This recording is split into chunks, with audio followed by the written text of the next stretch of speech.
আজ ফজরের আজানের সাথে সাথেই ঘুম ভাঙলো। চারপাশে কুয়াশা, যেন পুরো গ্রামটা তুলোর মতো সাদা হয়ে গেছে। হাঁস, মুরগি আর ছাগল ঘর থেকে বের হয়ে খাবার খেতে শুরু করলো। আর একটু পরে আব্বু বাজার থেকে নিয়ে এলো 4টে নতুন মুরগি। সেগুলো দেখে মনটা ভরে গেল। বিকেলে সেগুলো ভেজে খেলাম। মায়ের হাতের রান্না আর গ্রাম্য আবহাওয়া স্বর্গের মতো লাগতেছিল। আসসালামু আলাইকুম সবাইকে, কেমন আছো সবাই? আশা করছি সবাই অনেক অনেক ভালো আছো। আল্লাহর রহমতে আমি অনেক ভালো আছি। ওই তো এখন সূর্য ওঠার সময় হয়ে গেছে, আর চারদিকে কুয়াশায় কত সুন্দর ভরা। এমন সকাল যে আমি লাস্ট কবে দেখেছি আমার ঠিক মনে নেই, কিন্তু আজকে আমি অনেক সকাল সকাল ঘুম থেকে উঠেছি। গাইস, মসজিদের মাইকে তো হুজুরের বাচ্চাদের ডাকার আওয়াজও শোনা যাচ্ছিল। এটা যে লাস্ট কবে শুনেছি আমার ঠিক মনে নেই। আজকে বহুদিন পর শুনতে পেয়ে আমার খুব ভালো লাগতেছে। সকাল সকাল ঘুম থেকে তো ওঠা হয়, কিন্তু কখনো বাহিরে এসে চারপাশের আবহাওয়াটা দেখা হয় না। আজকে অনেক দিন পর ছাদের উপর উঠেছি।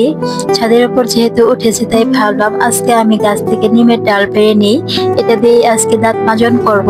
আর ছাদের উপর উঠে দেখি এখানে কত সুন্দর গাছ লাগিয়ে রেখেছে। গ্রামের মানুষরাও এখন দেখি ছাদের উপর অনেক গাছ লাগায়, কিন্তু তেমন বেশি একটা যত্ন নেওয়া হয় না, তাই গাছগুলোর অবস্থা অনেক বেশি খারাপ। সকাল হওয়ার সাথে সাথে হাঁস, মুরগি, ছাগল যত যা আছে সবকিছু ঘর থেকে বের করে দিচ্ছিল। এরপর সেগুলোকে খেতে দিচ্ছিল। আজকে সকাল সকাল ঘুম থেকে উঠে মনটা অনেক বেশি ভালো লাগতেছে, কেননা সকালে এত সুন্দর কুয়াশা দেখতে পারলাম, এত সুন্দর আবহাওয়া, চারপাশের পরিবেশটা এত বেশি সুন্দর, কি আর বলবো। তার সাথে যদি হয় এমন কিচিরমিচির পাখির ডাক, হাঁস মুরগির ডাক, এগুলো শুনতে তো আমার কাছে অনেক বেশি ভালো লাগতেছিল। কি সুন্দর করে এই মুরগিগুলো খাবার খাচ্ছিল, এইগুলো দেখতে তো অনেক বেশি ভালো লাগতেছিল। আর আমার দুই ছেলে এইগুলো দেখে তো অনেক বেশি খুশি।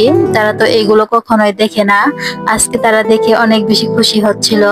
দেখো, তারা ছাগলটাকে নিয়ে কত বেশি মজা করতেছিল। আমার দুই ছেলে যদিও প্রথম প্রথম একটু ভয় পাচ্ছিল, কিন্তু কিছু সময় থাকার পর তার ভয়টা কেটে গেল। এরপর হাঁস বের করার পালা। আর হাঁসগুলোকে বের করার আগে হাঁসের খাবারগুলোকে মাখিয়ে নিচ্ছিল। এই তো এখন হাঁসগুলোকে ছেড়ে দিবে। হাঁসগুলোকে ছাড়ার সাথে সাথে তারা দৌড়ে বের হয়ে আসলো খাবারগুলোকে খাওয়ার জন্য। আর এইখানে একটা হাঁস তো অসুস্থ ছিল, সেটা কোনোভাবেই বের হতে পারতেছিল না, তাই আমার ভাই ওই হাঁসটাকেও বের করে খাবার খাওয়াচ্ছিল। এরপর আমার আব্বু সকাল সকাল ঘুম থেকে উঠে নামাজ পড়ে চলে গেছিল বাজারে। সেখান থেকে এই বড় বড় 4টা মুরগি কিনে আনলো। এরপর আমার মা মুরগিগুলোকে কেটে নিচ্ছিল। কিছু মাংস এখান থেকে রান্না করা হবে, আর বাকিগুলোকে কেটে ফ্রিজে রেখে দেওয়া হবে। এই তো এখন দেখো, মুরগিগুলোকে কাটার পর মাশাআল্লাহ এক বল ভর্তি করে মাংস হয়েছে। এখন মা সবগুলো মাংসকে পলিথিনে ভরে ভরে প্যাকেট করে নিল। কিছু মাংস রেখে বাকি মাংসগুলোকে মা ফ্রিজে ভরে রাখলো। মায়ের হাতের রান্নার তো কোনো তুলনাই হয় না। মাশাআল্লাহ, এই মাংসগুলো খেতে অনেক বেশি মজা হয়েছিল। আমার ভিডিওগুলো তোমাদের কাছে কেমন লাগে তা অবশ্যই আমাকে কমেন্ট করে জানিয়ে দিও। আজকের মতো আল্লাহ হাফেজ।